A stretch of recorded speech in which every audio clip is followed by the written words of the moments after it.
akan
Oke, bismillahirrahmanirrahim. Assalamualaikum warahmatullahi wabarakatuh. Waalaikumsalam warahmatullahi wabarakatuh. Oke, terima kasih. Sudah ada. Oh, bersama sekarang. Silakan diisi presensi yang ada di psikologi sebelum kita mulai. Jangan sampai ada yang lupa lagi untuk mengisi presensi.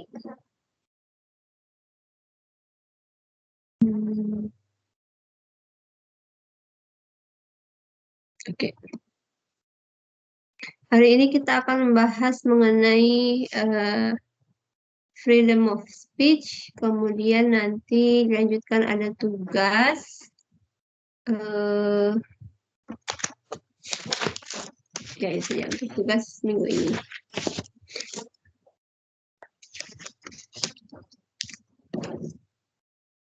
Jadi silakan diisi yang di scroll dulu, jangan sampai ada yang lupa lagi.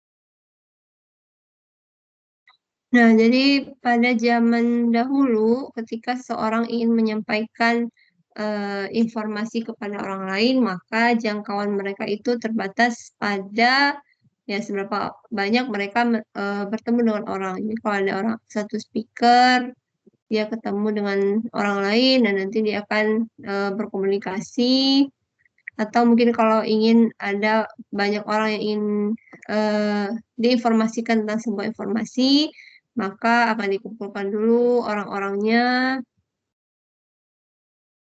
kemudian nanti akan disampaikan informasi tersebut kepada si audiensnya. Nah, ini kan berarti keterbatasan seorang speaker untuk memberikan informasi itu adalah terbatas pada seberapa banyak orang yang berkumpul untuk menerima informasi dari speaker tersebut. Nah, kemudian dari sini, nah ini dari zaman-zaman dulu ya, kemudian dari sini hadirlah yang namanya radio dan juga televisi, di mana ketika seorang ingin menyampaikan informasi, bisa dari jarak yang jauh. Jadi radio di mana, kemudian audiensnya di mana, nah itu bisa. Kemudian juga televisi, dari jarak jauh juga yang mendengarkan audiensnya menjadi lebih banyak. Jadi radio dan televisi memberikan akses kepada seorang speaker, kepada seorang yang ingin memberikan informasi kepada untuk didengarkan oleh lebih banyak audiens, kemudian dari jarak yang jauh, walaupun masih terbatas ya, jaraknya masih terbatas. Kemudian setelah radio dan televisi, hadirlah internet. Nah, dengan internet tentu saja yang tadi terbatas, sekarang menjadi lebih luas, jangkauan menjadi lebih luas. Lebih luas daripada televisi dan radio. Kemudian orang yang mendapatkan informasi tersebut menjadi lebih banyak. Lebih banyak. Nah, dengan kita lebih dapat memberikan informasi melalui internet. Nah, tadi informasi tadi, entah itu informasi, entah itu pendapat, entah itu komplain, nah itu memberikan dampak yang bisa berupa dampak buruk, dampak yang baik, dan juga dampak yang buruk. Nah, ini tergantung dari perspektif dari masing-masing audiens. Jadi bisa saja kita menerima informasi, kita menganggapnya itu baik, tapi mungkin dari orang lain menganggap itu adalah sesuatu yang sebenarnya tidak pantas untuk diutarakan. Nah, dari sinilah munculnya ungkapan freedom of speech. Nah, pertanyaan yang pertama yang ada di psikologi itu, apakah yang dimaksud dengan freedom of speech? Definisi. Nah, coba sekarang tanggal 1. Firhan Hadioza ada? Firhan? Iya, ada, Bu. Oke, Firhan kemarin nyari freedom of speech, apa pengertiannya, definisinya yang dicari?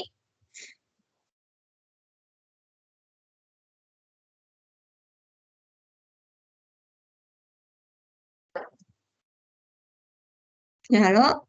Firhan ada? Ada, Bu. Ya, jadi apa definisi freedom of speech yang kemarin dicari di psikologi? Menurut Firhan itu freedom of speech itu kebebasan berbicara itu, Bu. Mengacunya pada hak untuk berbicara tanpa ada tindakan sensor atau pembatasan. Oke, hak berbicara tanpa adanya sensor. Oke. Coba Hanif Iza Pratama, ada Hanif? Ada, Bu. Oke, kalau menurut Hanif yang sudah dicari kemarin, apa pengertian freedom of speech? Mungkin hampir sama dengan sebelumnya, Bu, itu sebuah hak atau kebebasan dalam kita menyampaikan ekspresi atau argumentasi, yang dimana argumentasi ini tidak juga boleh menentang aturan-aturan lainnya. Jadi dia saling menjaga gitu, Bu. Dia bebas tapi tidak menentang aturan lainnya. Oke, tidak menentang aturan. Ya, Bu, mungkin segitu, Bu. Oke, coba kita lihat yang lainnya. Coba Siti Nur Aisyah ada?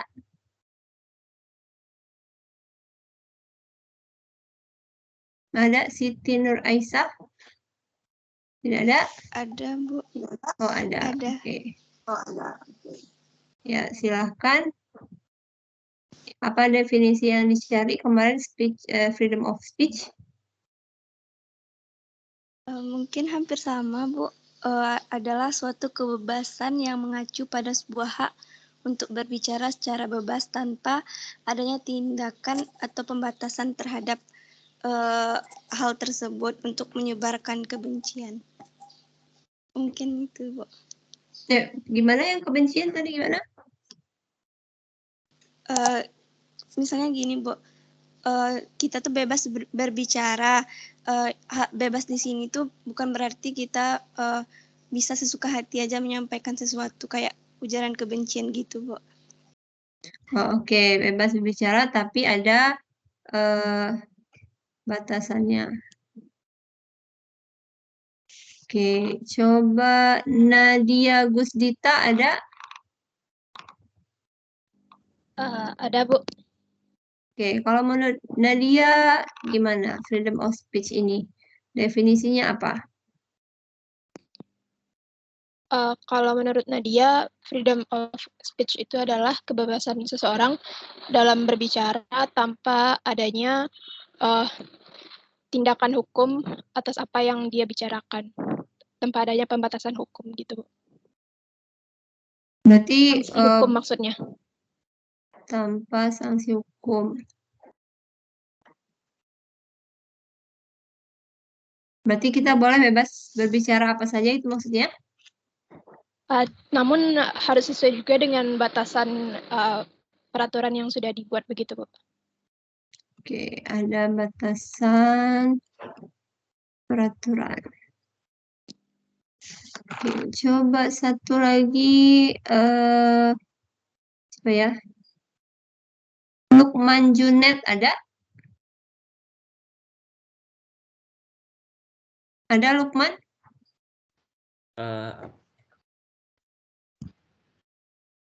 Ada? Ada, Bu. Oke, kalau menurut Lukman apa freedom of speech ini? Hak setiap orang untuk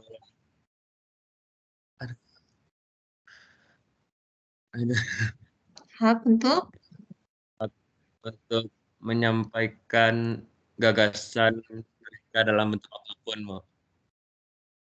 menyampaikan gagasan dalam bentuk apapun. Iya.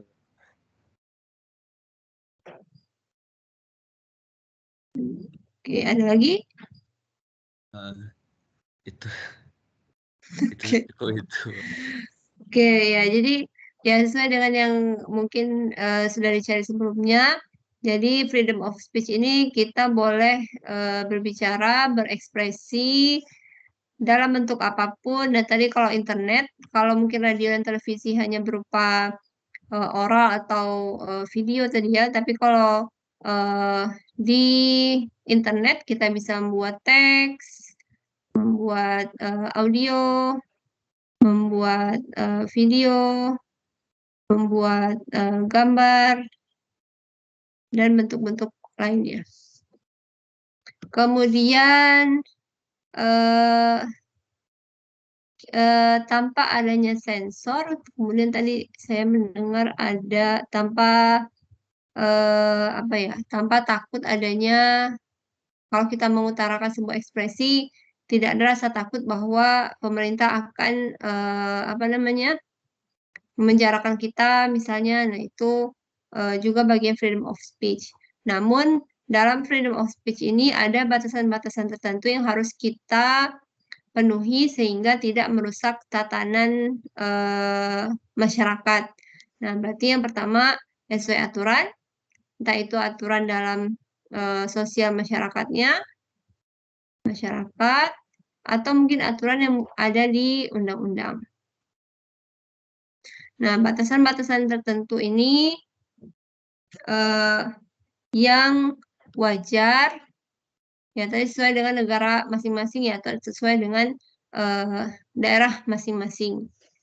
Nah, freedom of speech ini tentu saja kita ini ya. Jadi pada awalnya freedom of speech ini adalah berdasarkan pengetahuan. Jadi ada makna pengetahuan di sana. Jadi bukan sembarang orang juga yang dapat menyampaikan informasi atau pendapat di depan umum. Jadi ada pengetahuan-pengetahuan di sana, pengalaman-pengalaman yang ada di sana. Beda mungkin yang ada di terjadi pada saat ini ketika semua orang baca mungkin 1-2 artikel, 1-2 blog, kemudian menyampaikan sesuatu yang mungkin sebenarnya dia bukan expert di bidang tersebut. Misalkan dia lulusan ekonomi tapi memberikan komentar, memberikan informasi mengenai bagaimana antivirus bekerja untuk menyerang virus yang ada di tubuh kita misalkan. Nah, itu kan tidak sesuai dengan bidang yang sebenarnya dia kaji. Nah, itu yang menjadi permasalahan pada saat ini, di mana masyarakat itu seolah-olah menjadi expert padahal dia bukan expert di bidang yang dia sampaikan. Nah, itu yang pertama, freedom of speech ini awalnya adalah tentang pengetahuan, bagaimana menyampaikan pengetahuan itu entah itunya pendapat, kemudian entah itu bentuknya opini, entah itu bentuknya komplain, entah itu argumen. Nah, ini karena dia freedom, jadi tanpa adanya rasa takut.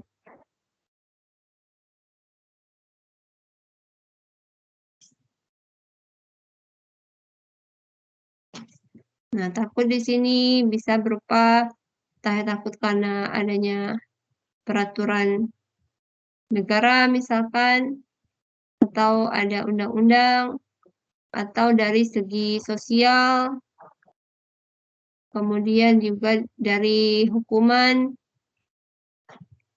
bisa berupa entah itu penjara, kemudian entah itu denda, entah itu persekusi, entah itu keselamatan jiwa. Nah, itu adalah freedom of speech. Jadi kebebasan kita untuk menyampaikan atau berekspresi, entah itu berupa pendapat, opini, komplain, argumen dalam bentuk apapun, entah itu berupa teks, audio, video, gambar, dan lain-lain, tanpa adanya rasa takut, entah itu dari hukuman, dari peraturan negara, ataupun undang-undang, dan juga dari sosial masyarakat. Nah, kalau di Amerika, mereka dilindungi oleh yang namanya First Amendment ya, kalau tidak salah. Nah, jadi ketika mereka memberikan berekspresi, mereka dilindungi gitu. Apapun ekspresi yang mereka sampaikan di depan umum, mereka akan dilindungi. Kemudian kalau di Indonesia, nah bagaimana kan dengan yang di Indonesia? Kemarin itu ya pertanyaannya yang ada di sini. Ya. Apakah di Indonesia mempunyai undang-undang atau peraturan mengenai kebebasan berbicara? Coba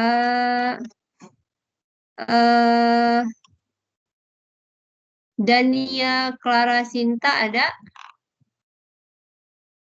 Ada Dania?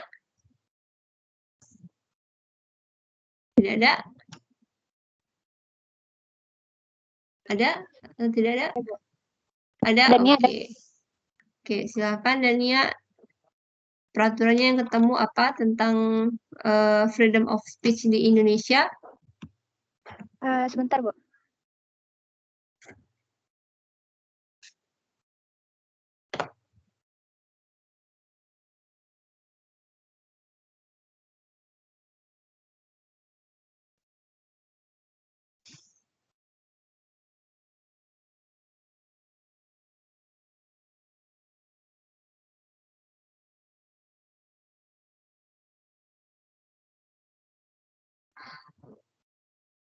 Oke, sudah ada?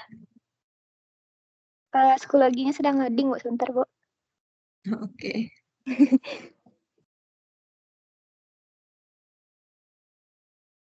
Baik, Bu.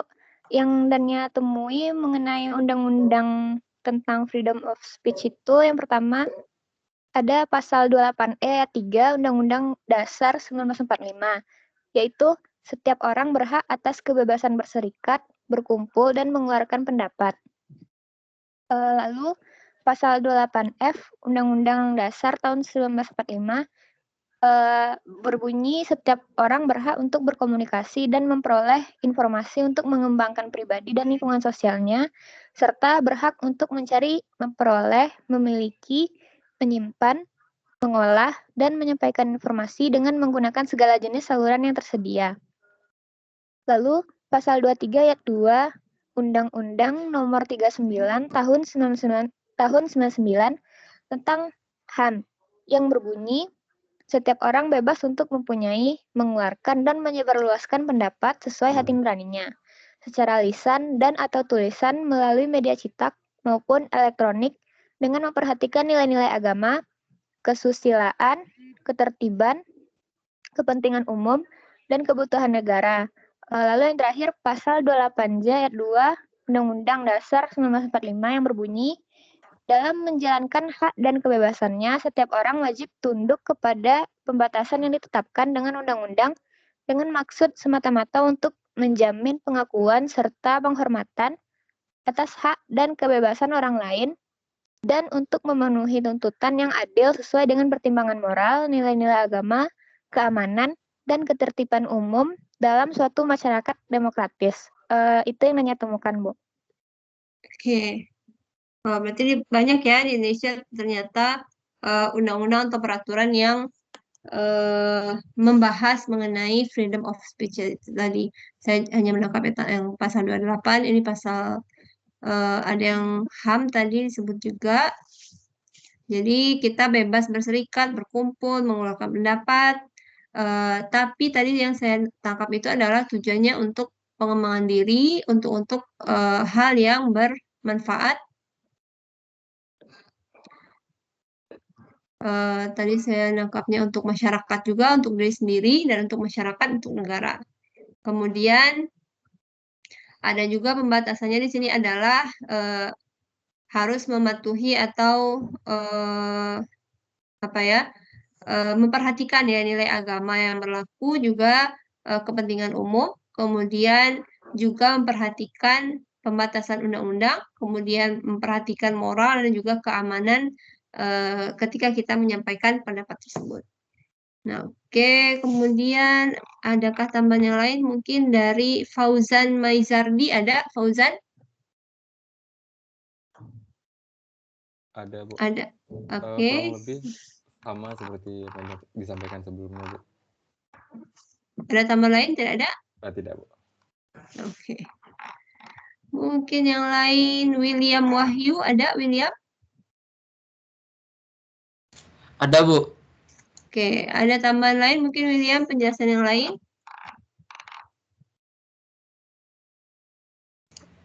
Untuk dari William mungkin hampir-hampir sama dengan yang tadi, Bu. Jadi nggak ada tambahan lain, Bu. Oke. Ya, jadi karena sudah lengkap disampaikan oleh Dania tadi, nah jadi pembatasan kalau di Indonesia undang-undangnya ini tadi mulai dari Undang-Undang 28, 32, 29 ya tadi kalau tidak salah saya mendengarnya. Nah, jadi intinya adalah kita boleh menyampaikan, memberikan atau mendapatkan informasi selama dia bermanfaat, kemudian selama dia memperhatikan batasan dari nilai agama, kepentingan umum, undang-undang, moral, dan juga keamanan. Kemudian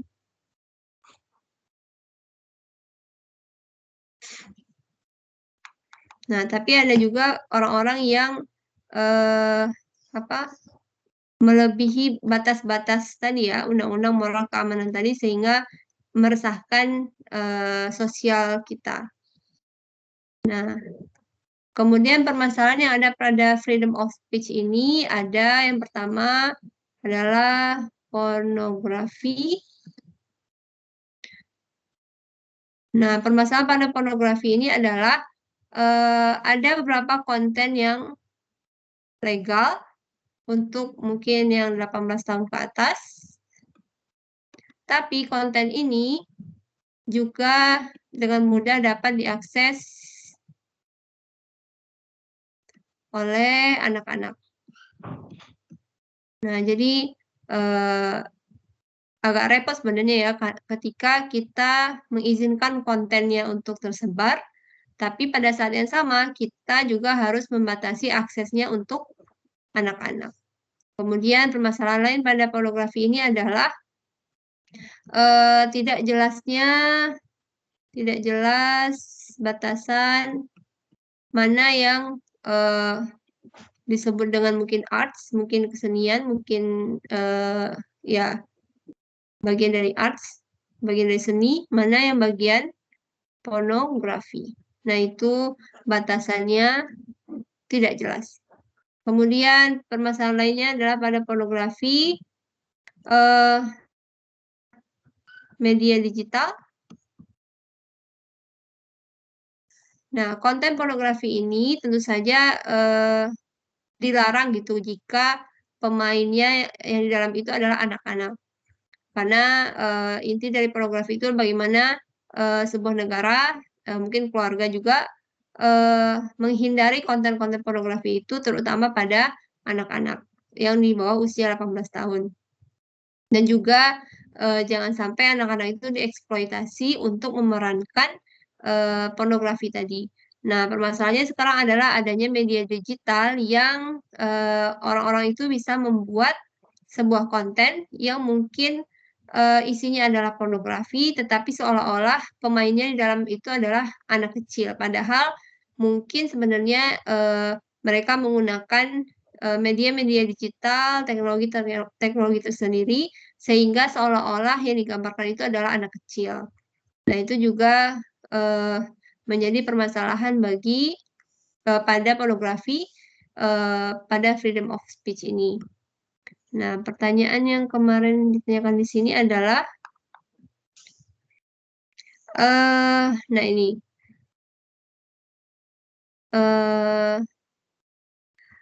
konten yang tersedia, konten pornografi itu masih disediakan untuk orang-orang dewasa, kemudian dapat diakses oleh anak-anak melalui internet dengan mudah.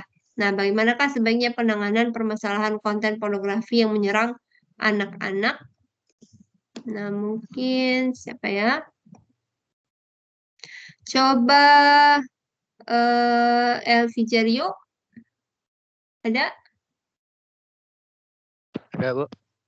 Oke, ya, silahkan disampaikan bagaimana cara menangani pornografi pada anak-anak. Oh, mungkin kalau dari saya sendiri, mungkin salah satu caranya itu mungkin dari peran orang tua atau keluarga gitu, Bu. Mungkin para orang tua dan keluarga mungkin bisa membatasi, menjaga atau mengawasi anak-anaknya dalam konten-konten ini, Bu. Atau mungkin orang tua dan keluarga itu memberikan edukasi mungkin terhadap pada anak-anaknya gitu, Bu. Oke, yang pertama adalah keluarga mengawasi dan juga mengedukasi anak-anaknya. Mungkin juga kalau keluarga, cara mengawasinya adalah kalau kita orang tua memberikan gadget kepada anak, entah itu laptop, entah itu HP, nah pastikan bahwa HP atau gadget tersebut diakses di ruang umum keluarga yang bisa dilihat oleh semua orang. Jadi anak itu akan merasa terawasi tentang apa saja konten yang akan dia buka. Kemudian, jadi jangan sampai anak itu dia punya laptop tapi dia akses di kamarnya sendiri, kemudian tidak ada orang sehingga dia bisa mengakses konten-konten yang mungkin berisi pornografi. Kemudian edukasi, nah ini juga penting sekali bahwa orang tua harus mengedukasi anak-anaknya sehingga mengetahui konten mana atau situs mana yang harus dihindari oleh anak-anak. Mungkin yang lain, Dwiki, ada Dwiki? Ada Dwiki? Tidak ada? Dina Latifunisa, ada Dina? Ada, Bu. Oke, kalau menurut Dina, bagaimana cara mengatasi pornografi ke anak? Kalau menurut Dina, yang pertama itu dari pemerintah itu harus tegas dalam menangani masalah ini. Karena seperti yang kita tahu, kalau untuk sekarang kan pemerintah hanya membatasi untuk situs dewasa itu bisa diakses oleh anak 18 tahun ke atas. Jadi akan lebih baik situs-situs tersebut benar-benar diblok total tanpa memandang dia sudah dewasa atau masih anak-anak. Jadi anak-anak nggak bisa lagi mengakses website-website atau konten-konten yang berbau pornografi. Kemudian kalau dari misalnya kayak YouTube, dari segi perusahaan YouTube itu mereka harus lebih harus lebih memfilter konten-konten yang berbau pornografi. Kemudian untuk dari segi keluarga itu hampir mirip kayak jawaban sebelumnya. Itu anak-anak harus lebih diawasi dalam pemanfaatan teknologi dan juga harus diberikan edukasi-edukasi tentang hal-hal yang berkaitan dengan pornografi sehingga mereka nggak lagi mengakses hal-hal yang seperti itu. Oke. Nah, jadi kalau menurut siapa tadi namanya, Dina ya, ada dari 3 aspek. Pertama pemerintah, jadi harus diblok total. Nah, ini mungkin kalau diblok total mungkin ada juga orang-orang yang memprotes ya. Karena mungkin dia kerjanya adalah memproduksi film-film pornografi. Jadi kalau misalkan diblok total maka industri perfilman dia akan tidak jalan gitu ya. Kemudian dari perusahaannya, entah itu dari YouTube, entah itu dari Google misalkan, nah itu perlu juga untuk memfilter konten-konten yang tersebar di situs-situs mereka. Dan ini keluarga juga tadi diawasi dan juga diedukasi. Adakah lagi yang lain mungkin? Siapa? Afdal Halim Amda ada? Ada Afdal? Ada, Bu. Oke, kalau menurut Afdal apa penanganan yang lain tentang pornografi ini? Menurut saya mungkin nggak jauh beda dengan sebelumnya, Bu. Yaitu untuk mengatasi masalah tersebut bisa dengan tidak memberikan smartphone atau gadget yang bisa mengakses internet kepada anak-anak yang cukup umur dan juga melarang dan membatasi anak-anak itu jika ingin ke warnet, Bu. Mungkin hanya itu, Bu. Oke. Nah, mungkin ini juga ya, ada orang tua yang memberikan gadget kepada anak-anak mereka, kemudian membebaskan anak mereka untuk mengakses internetnya. Nah, mungkin juga kita membatasi bisa akses gadget itu hanya pada jam-jam tertentu, kemudian pada usia tertentu yang mungkin tapi kalau sekarang karena kuliah online, sekolah online, mungkin gadget itu akan diberikan kepada anak-anak ya. Tapi mungkin dibatasi kapan waktu sekolah, kapan waktu yang tidak sekolah, berarti tidak diperbolehkan untuk mengakses atau mengakses si gadgetnya gitu. Kemudian tadi yang kedua ini ya warnet ya. Warnet tadi ya tadi. Kalau tidak salah. Nah, jadi orang tua juga harus mengawasi anak-anaknya untuk main-main games ya kalau di warnet itu. Dan mungkin juga konten-kontennya adalah konten-konten pornografi. Nah, karena sudah menyebutkan games,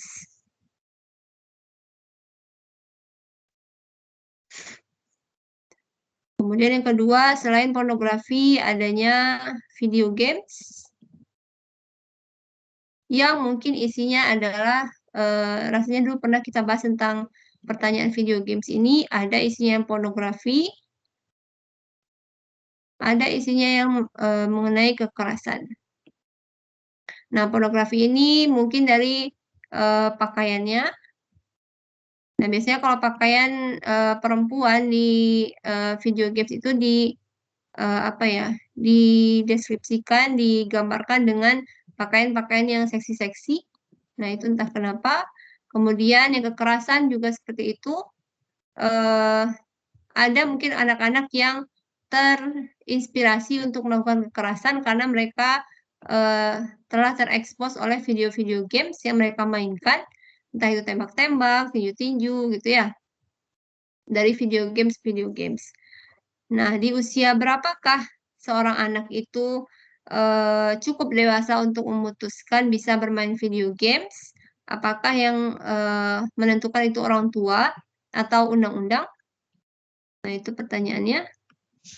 Coba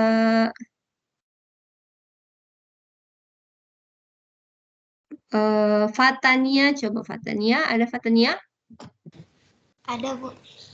Oke, silakan Fatania. Di umur berapakah seorang anak itu bisa bermain video games? Menurut saya minimal mungkin berusia 15 tahun, Bu. Karena di umur segitu anak tersebut udah cukup dewasa untuk bisa membedakan mana yang buruk dan mana yang benar. Dan tidak akan terpengaruh ke tingkah laku anak tersebut, Bu. Dan menurut saya lebih baik yang memutuskan permainan adalah undang-undang karena belum semua orang tua yang mengerti tentang hal tersebut, Bu. Oke, ortu.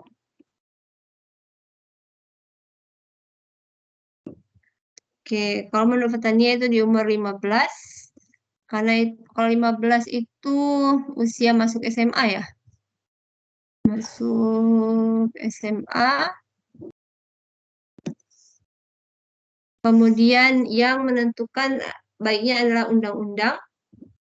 Karena orang tua ya. Jadi ada beberapa orang tua yang tidak mengerti tentang permainan. Jadi apapun yang diminta oleh anak-anaknya, mereka akan memberikan.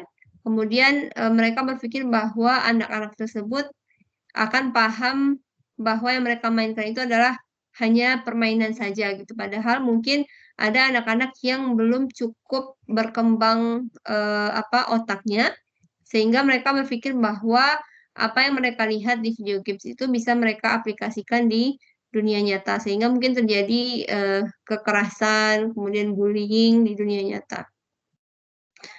Oke, itu menurut Fatania. Coba kita cari yang lain. Dean Visabil Andwi ada? Ada, Bu. Oke, kalau menurut Dean, di umur berapakah anak itu bisa diberi permainan? Games, video games? Menurut Dean, kalau untuk diberikan video games itu boleh dari kecil, Bu. Kan kalau kita beli video games itu biasanya ada tuh genrenya, misalnya teens, mature gamenya atau chill. Jadi itu juga perlu kontrol orang tua. Sebaiknya orang tua juga belajar juga tentang genre-genre games ini. Soalnya kalau untuk anak-anak kan anak kecil kalau misalnya dikasih game-game kayak game dewasa kayak GTA itu kan belum bisa mencerna mana yang baik mana yang buruk. Jadi sebaiknya kalau mau main game yang genrenya violence mungkin bisa berumur 15 atau yang sudah cukup dewasa agar bisa memfilternya, Bu. Oke, berarti ada ya dari games itu sendiri mereka memberikan genre-genre games tersendiri. Ada yang mungkin untuk anak-anak, kemudian ada yang untuk dewasa. Nah, ini yang harus dipahami oleh orang tua, dikontrol sehingga tidak sembarang games itu diberikan kepada anak-anak. Kalau misalkan anaknya masih umur 5-6 tahun ya berikan berarti games-games yang genrenya adalah untuk anak-anak. Kalau anaknya sudah berumur 15, kemudian dirasa cukup cukup paham tentang games, tentang permainan, tentang dunia nyata dan dunia maya, dan mungkin mereka bisa diberikan games-games dewasa. Seperti itu ya. Kemudian mungkin coba satu lagi, Novia Lira ada? Ada Novia Lira? Tidak ada? Sinta Riandini ada? Ada, Bu.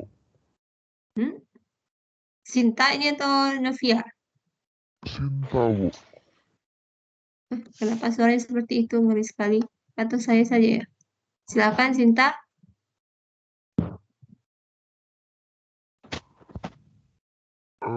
Ada aman ya, Bu. Ya, Bu. Kenapa? Saya ada, Bu.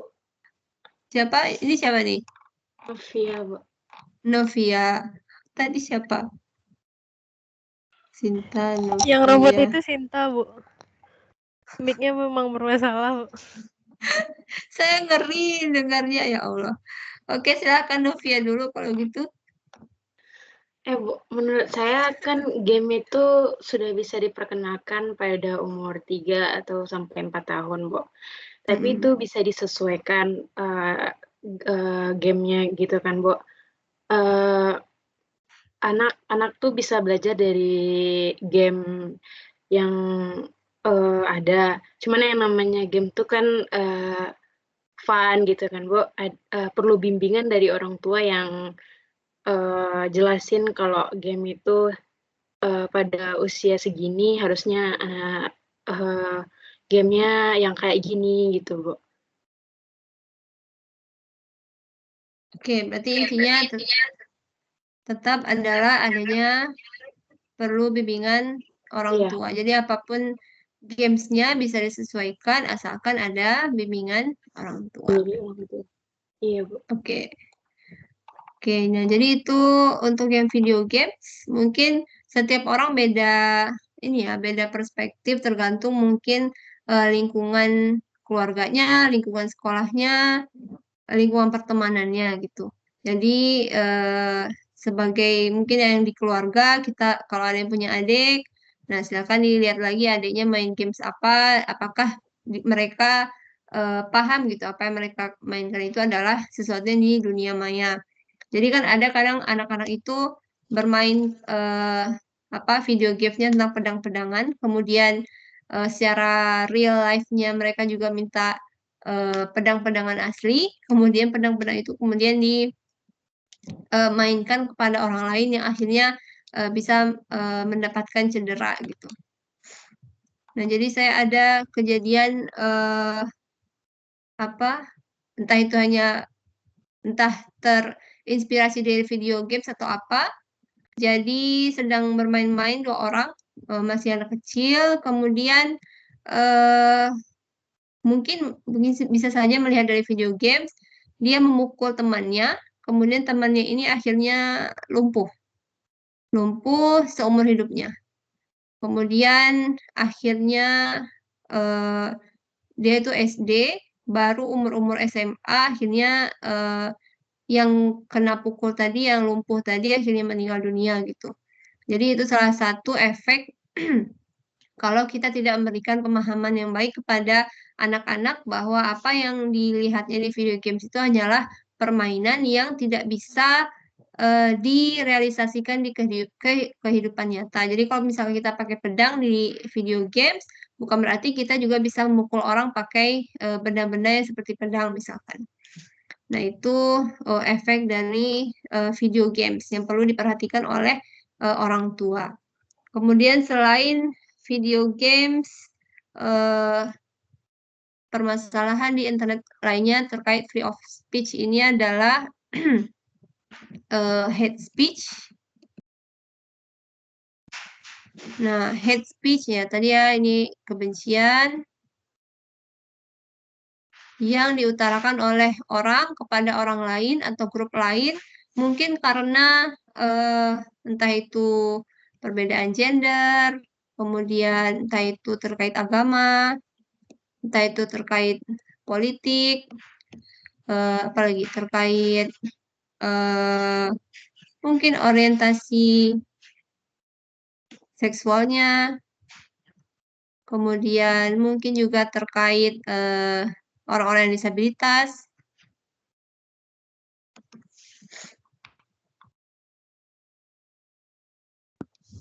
Nah, karena sekarang itu sudah mendekati 2024, nah jadi saya sarankan mahasiswa sekalian untuk berhati-hati dalam memberikan berkomentar atau memberikan informasi terkait politik-politik ini ya tahun 2024 ini.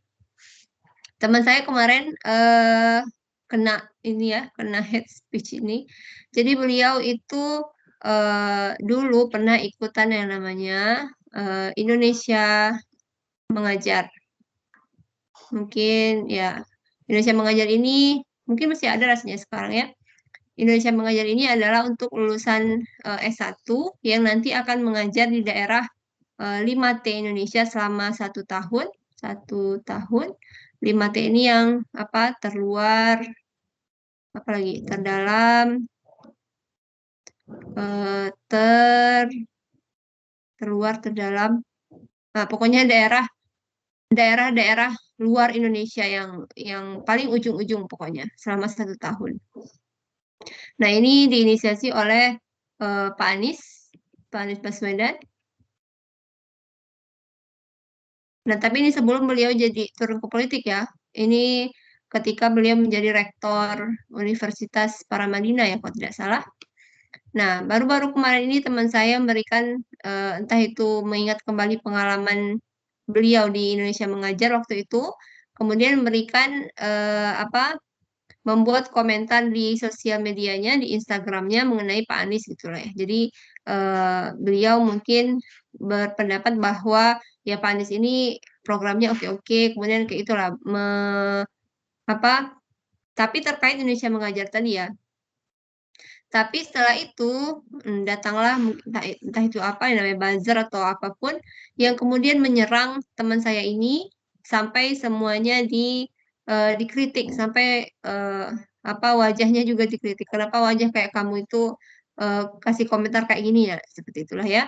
Jadi mungkin bagi kita jadi pelajaran juga buat saya dan mungkin kita semua bahwa karena sudah menuju 2024, mungkin kita harus berhati-hati lagi dalam memberikan komentar di sosial media. Karena ya tadi ya, entah itu buzzer, entah itu perbedaan politik tadi dapat kita dengan mudahnya dapat diserang dan juga kita juga dengan mudahnya dapat menyerang orang lain gitu.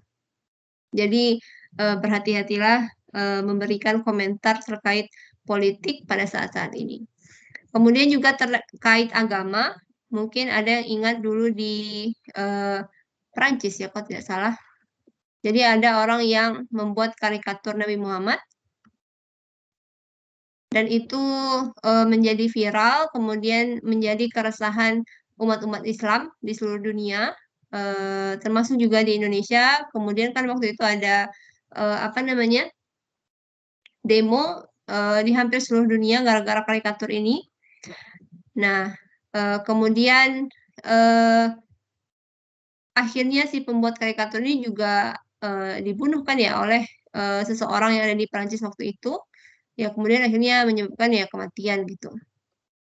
Nah, itu adalah salah satu efek dari hate speech tadi.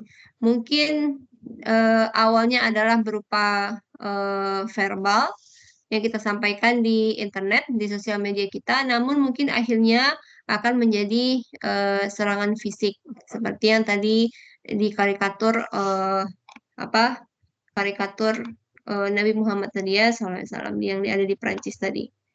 Akhirnya dia meninggal, tapi yang tidak enaknya adalah dia dikenang sebagai orang yang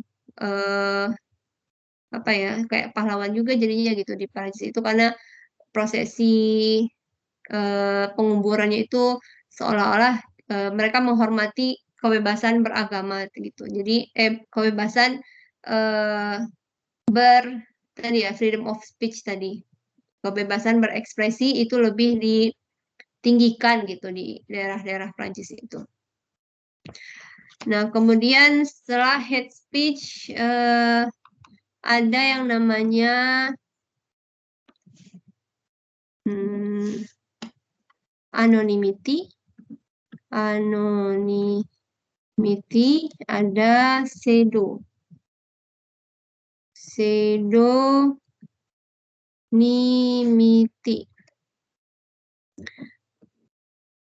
Nah, anonymity berarti kita tidak mau identitas kita diketahui oleh orang lain. Jadi identitas asli itu disembunyikan.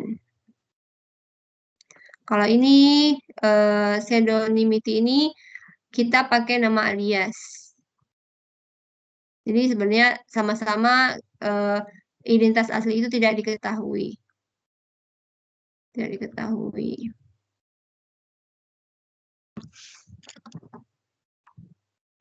Nah, ini menurut beberapa orang tujuannya adalah melindungi privasi, melindungi diri mungkin dari melindungi keselamatan, Mungkin kalau kita menyampaikan atau memberikan informasi tentang sesuatu yang kalau identitas asli kita diberikan, maka mungkin keselamatan kita akan terancam. Nah, sehingga orang-orang memilih untuk anonymity. Kemudian dengan anonymity dan pseudonymity ini kita lebih bebas untuk berekspresi. Tapi ada juga yang berpendapat bahwa jika semua orang memakai anonymity dan pseudonymity ini, maka informasi yang mungkin bisa jadi informasi yang bersifat valid, nah itu tidak bisa dipertanggungjawabkan.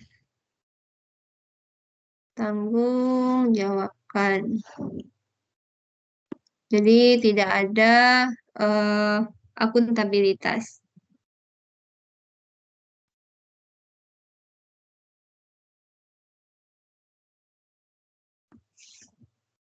Sehingga kalau misalkan ada informasi yang ingin disampaikan, yang diinginkan untuk dipakai di persidangan misalkan, nah itu tidak bisa karena tidak ada sumber aslinya, tidak ada akuntabilitasnya, tidak ada orangnya, sehingga tidak bisa dipertanggungjawabkan.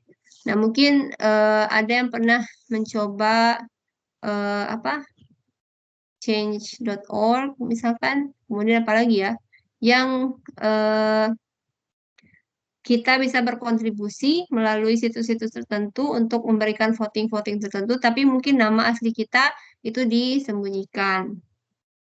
Nah, itu contohnya mungkin kalau change.org itu masih masih bisa, identitas kita masih bisa didapatkan mungkin, tapi dengan adanya change.org ini kita bisa memberikan voting pada hal-hal tertentu. Kemudian, nah selain tadi ya, anonymity, pseudonymity, ada terorisme. Salah satu dampak dari freedom of speech tadi, karena orang-orang bisa melakukan rekrut ekstremis melalui sosial media, melalui Facebook, Instagram, dan lain-lainnya.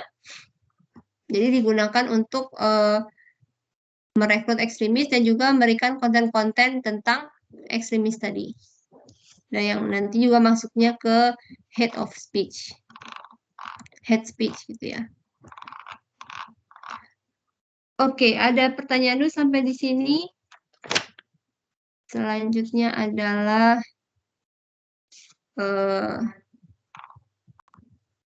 mengenai tugas.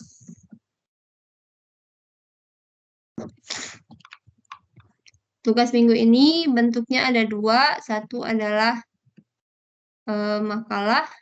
Yang kedua adalah infografis.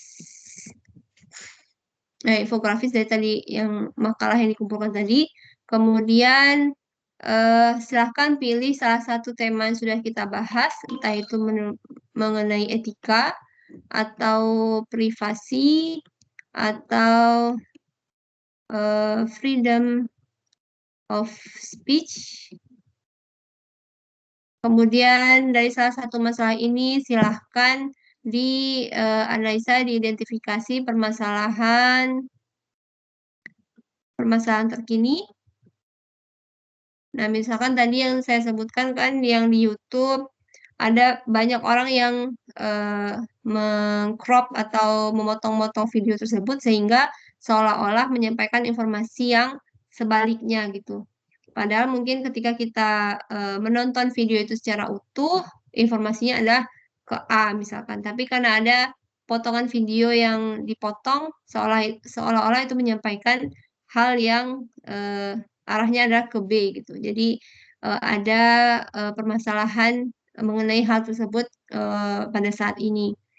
Kemudian contohnya apa lagi? Oh ini yang tadi saya juga sebutkan bahwa pada saat ini karena freedom of speech tadi, setiap orang bebas memberikan pendapatnya, informasi apapun yang dia terima, kemudian apalagi komplainnya di media massa, di media sosial. Nah, jadi kadang ada juga orang yang seolah-olah menjadi expert atau ahli di sebuah bidang, padahal sebenarnya orang tersebut bukan tidak memiliki edukasi di bidang tersebut. Nah, jadi apalagi di bagian akhir-akhir ini yang di hal COVID-19, nah itu kan banyak orang yang memberikan komentar ya, seharusnya pakai obat ini, seharusnya pakai pengenangan ini, seharusnya pakai antivirus yang ini, nah itu padahal mereka sebenarnya tidak memiliki background yang cukup untuk memberikan komentar-komentar tersebut. Kemudian juga permasalahan-permasalahan yang lainnya. Atau permasalahan yang lainnya adalah banyak mungkin artis-artis yang mulai berpakaian yang tidak sopan sesuai dengan moral-moral yang ada di Indonesia misalkan. Nah, itu juga apakah itu permasalahan dan silakan dianalisa. Jadi silakan analisa permasalahan terkini. Salah satu dari topik ini entah itu etika, privasi, freedom of speech. Kemudian apa solusinya? Kemudian jika kita ingin melakukan preventif di masa depan, nah itu apa preventif yang akan dilakukan? Mungkin dari segi pemerintah, apa yang harus dilakukan oleh pemerintah, dari segi perusahaan penyedia situsnya, misalkan kalau YouTube, apakah yang harus dilakukan oleh YouTube? Kalau misalkan Instagram, apa yang seharusnya dilakukan oleh Instagram? Atau mungkin ada aplikasi tertentu, mungkin pengembang, developernya, nah apa yang harus dilakukan oleh pengembang?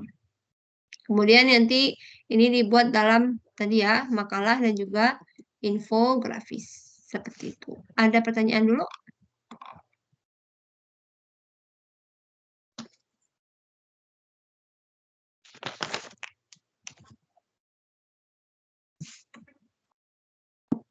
Oke, tidak ada. Saya hitung sampai 3. 1, 2, 3. Halo, Bu. Ya, silakan. Itu saya mau nanya, Bu, terkait masalah preventif atau pemerintah sama perusahaan tadi gimana maksudnya, Bu? Oh.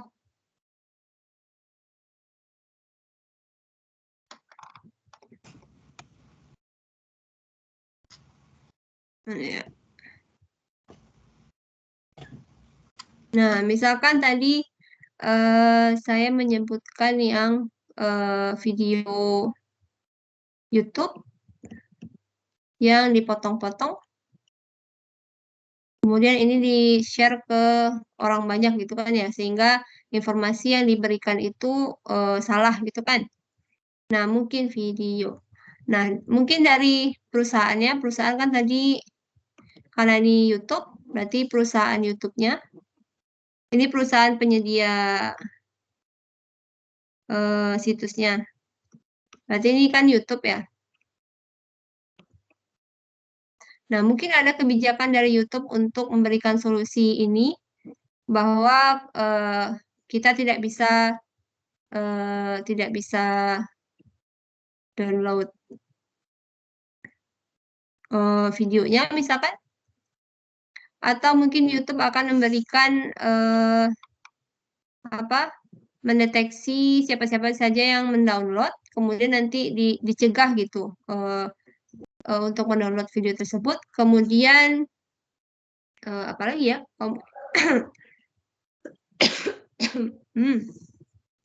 Dari pemerintah mungkin ada aturan yang diberikan kepada orang-orang untuk siapa saja yang bisa men-share video. Nah, jadi tidak boleh dipotong-potong, harus sesuai dengan konten atau konteks aslinya gitu.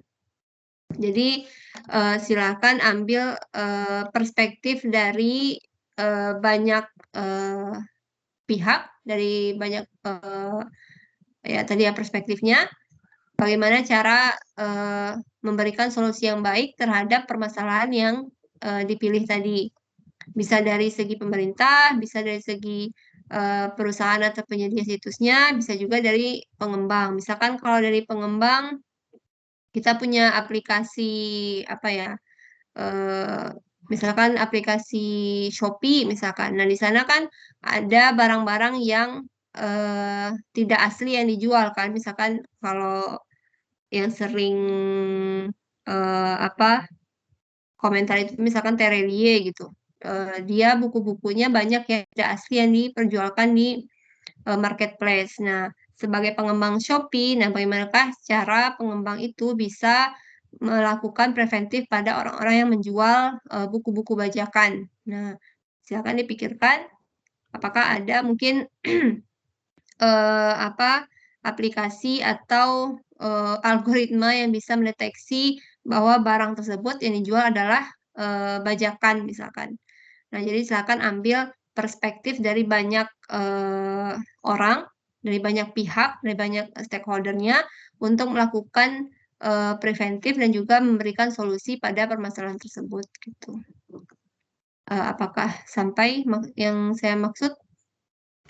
Tadi siapa yang nanya ya? Saya, Bu. Oh, jadi siapa? Saya tuh siapa ya? Iqbal. Dodi, Bu. Oh, Dodi. Oke. Ya. Jadi peran perusahaan tuh bagaimana cara ngasih solusi terhadap masalahnya gitu ya, Bu? Exactly, yes. Ya. Oke. Makasih, Bu. Oke. Ada lagi yang ingin ditanyakan yang belum jelas mungkin? Silahkan. Saya hitung sampai 3. 1, 2, 3. Tidak ada? Oke, jadi tugasnya nanti silakan dikumpulkan di psikologi. Nanti akan saya buat di psikologi. Waktunya 1 minggu sampai hari Kamis tanggal berapa minggu depan? Tanggal 7 ya, jam 11.59 malam.